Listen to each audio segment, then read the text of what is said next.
Hello, fellow watchers and Walford on Tap enjoyers. Welcome back to Walford on Tap, the show where we discuss today's episode and the main storyline. Roughly about 10 minutes and enough to get you fixed, but not enough to get a full reading of the story. Today's topic is going to be the George Knight stuff, which took place on the 3rd of January 2024.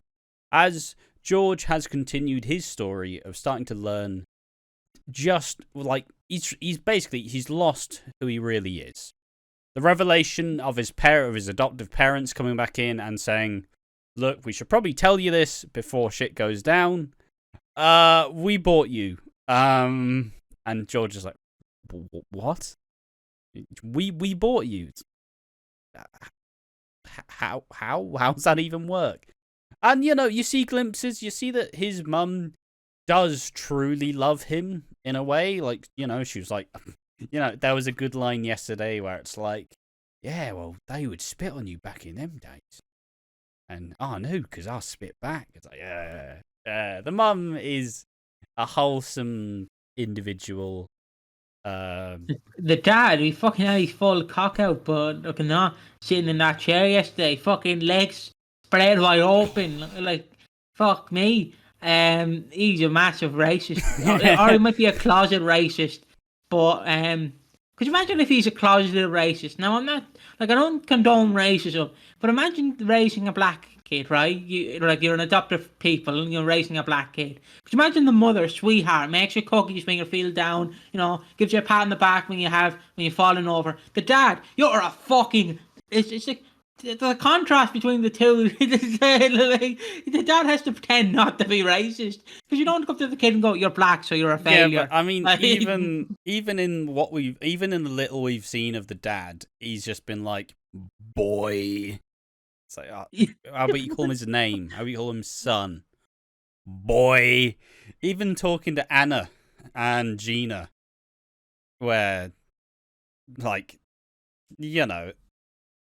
fucking, it's like, wow, Anna, you're great, Gina, you're different. And it's like, fucking hell, mate, do you wanna calm down? Like we're not suggesting that he's racist, but if it does come out in the show that he's racist, just know he's a racist. Of course he's a racist. The mum loved him. The dad just went, "What the fuck have you done?" Out of all the things, why have we got George? It's like when I make a spending for watching Walford and Ash, like, the fuck did you buy? That was €200 a Piggy. What the fuck did you buy? Well, I needed it. I needed a cuddly toy of Kevin the Carrot. You don't understand. And it's like, we have a channel to run. What the fuck are you doing? What the fuck are you doing? That's the editor not being paid. Don't have one. But yeah, it must, again, I would feel very weird if I was a black child being raised by a racist dad and a loving mom. It'd be weird because your mom, I'm not saying adoptive parents are very cool people. I know a couple that raised two adoptive kids because they went to the same therapy as me. They were fucking sweethearts. Yeah, exactly. I went to therapy with their daughter, and then I went to a group with their mother. And it was so nice. They were so lovely.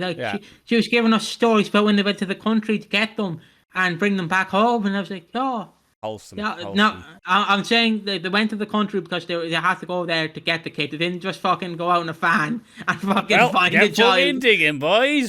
Hey, in the van you go. A whole child. I only brought the metal detector out.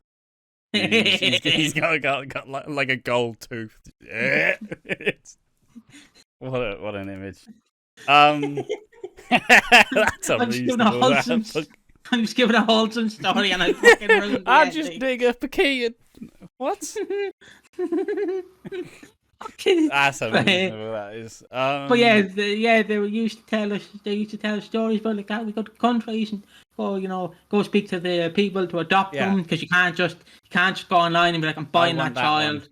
I want that one. You have to go to an agency. Like a fucking dog shelter. Yeah. I want dog. Okay. You walk into the child center. So I have a request here.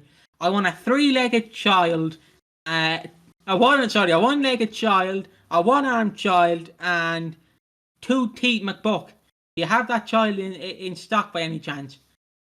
No? Okay. How about dogs now? Do you have a three-legged dog, a three-armed dog, or a two-teeth buck? All right. Let's wrap this bit up.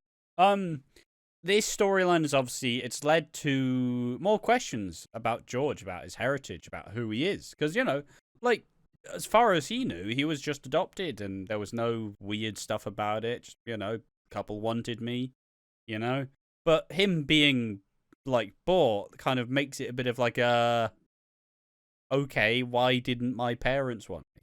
Like, why... it's that identity crisis. And I said it a lot in the watch along. Which we're still unsure if we're keeping or not, by the way. If you want to see more of it, tell us. It's like I said, it's something where when you're a teenager, you ask these questions: who am I? What am I doing? Who am I interested in? All these questions that you don't know who you are. You're desperately trying to figure out.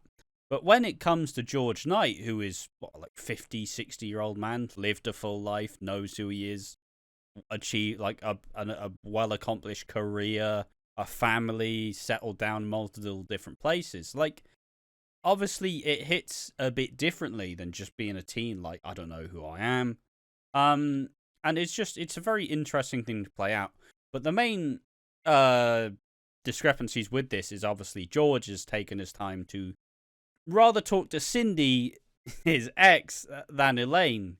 And even yesterday, where Cindy went, George, if I didn't have to leave, we would have still been together, right?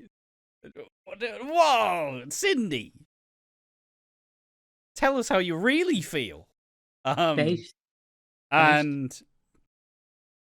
like, obviously now George has taken to confiding more in Cindy than he is Elaine, and Elaine's obviously frosty, because, that's who she is. That's the character. She doesn't want to get hurt, so she puts on a front. Obviously, she's like, where were you, George? Fucking, even George raised his voice, like, don't you fucking raise your voice at me in my own home. It's great. But in the final bits of the episode, as George is like, he's listening to some reggae, he's drinking some, I would assume, Jamaican rum, because that's who he thought he was. He thought he was Jamaican. And that's his heritage. Obviously, now it's all the question. He's just pulled up a map of Africa. Just like, I don't know these places. Like, none of this is me. He actually pulls up the map and then fucking Obafemi comes out of it. No one's getting that. No one's getting that but you. And it's just he's kind of realized that everything he thought he knew isn't true, so just having a meltdown. And he shares a lovely little cuddle with Elaine, and it's like, this is wholesome. Slightly better than the fucking... Can we just briefly talk about the shot from yesterday's episode where it pans up and it's Elaine crying? That shot is fucking fantastic, and I love it. It's gotta be a new reaction image. Just a weird pan up. Like, what's this angle? What's this really weird angle? It's fucking... Elaine also fucking sniffed George's clothes because George comes back sweating after the gym, and she like goes, "They're dry," and I'm like, could you imagine just sniffing your husband's clothes? That smells like neighbour Tim's. Oh, it is neighbour Tim's. Oh, fuck. Fucking throw it out. That's gross. But yeah, it's... someone smells like cheese. It's I always go there. Absolutely disgusting. Every time. Regardless, it's just it's an interesting tale of, George, a man who should know who he is, now just having his fucking life uplifted. And now, when you're in a situation where you feel like everything's changing, you go back to the comforts, right? You go back to the things you know. And that, in this case, is Cindy, which furthers, obviously, the weird little love triangle that they all have going on. And it's an interesting back and forth because I'm invested in all of the people. And I don't want any of them to get hurt. But ultimately, I know that one of them will. And it'll be sad. But it's fun to see develop. But yes, there we are. That's Walford on Tap for the 3rd of January, 2024. Tell us what you think. What did you think of this episode? And as a whole, just thank you for watching. Thank you for the comments on all the Q&A. We will be getting to that on the 16th of January. The tier list should be coming out on the 15th, as long as I get it done in time. And yeah, so that's all you need to know. Otherwise, we've been watching Walford. I have a little teaser for the tier list. Give me a second. Here you go. I think it would be iconic. Exactly. Classic. Oh, you also have this. I think the person that dies is going to be Martin Fowler. Classic. Do you want me to play the other one? Just do one more. Bubbly's in the fridge. Yep. Those are some of our tiers. Will they be played more than once? Maybe.